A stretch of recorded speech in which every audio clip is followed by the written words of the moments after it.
నమస్తే అందరికీ జై భవానీ. ఇక్కడ లాస్ట్ వీడియోలో చెప్పాను కదా నేను మాలధారణ చేస్తున్నానని చెప్పి.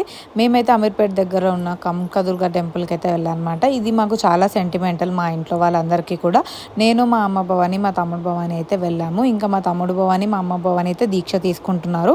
మా అమ్మ భవాని అయితే 5 సంవత్సరాల నుంచి అయితే మాల వేయడం జరిగిందనమాట. తను గురు భవాని అయిపోయారు. ఈ సంవత్సరం తనకు పనుల కారణంగా అయితే కుదరడం లేదు. ఇంకా నేనైతే మాలధారణ అనేది రెండోసారి తీసుకోవడం జరిగింది. ఇక్కడైతే మనం మాలధారణ చేసే ముందు అమ్మవారి దగ్గర పూజించి మనతో మంత్రం చదివించిన తర్వాతనే మాలధారణ అనేది ధరిస్తారనమాట. ఇక్కడ ఉన్న గురు స్వామిలు ఉంటారు కదా, వాళ్ళతో అయితే మాలధారణ అనేది మనం చేయించుకుంటాము. ఆ తర్వాత అయితే ఇంటికి వెళ్ళిన తర్వాత మనము ఇంట్లో విగ్రహాలు ఉంటే కనుక అభిషేకం చేసుకొని అలంకరించుకొని పెట్టుకుంటాం అనమాట. కొంతమందికి మాత్రం విగ్రహాలు లేకుంటే కలశం పెట్టి ఇలా ఫోటో పెడతారు.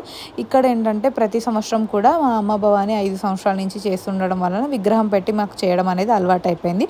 ఇంకా అఖండ దీపం అనేది ముట్టిస్తాము. ఇక్కడైతే కనిపిస్తున్నాయి కదా అష్టదిగ్బాగులాగా అన్ని దిక్కులకైతే పూజ చేయడం జరుగుతుందనమాట. నవధాన్యాలు వేసి పూజ అనేది చేస్తారు. ఇంకా ఆ తర్వాత పూజ అంతా కంప్లీట్ అయిపోయిన తర్వాత అయితే హారతి ఇచ్చి అమ్మవారికి నైవేద్యం అనేది సమర్పించుకున్నాము. ఈరోజు మొదటి రోజు కాబట్టి లలితా త్రిపుర సుందరికి అయితే పూజ చేయడం జరిగింది.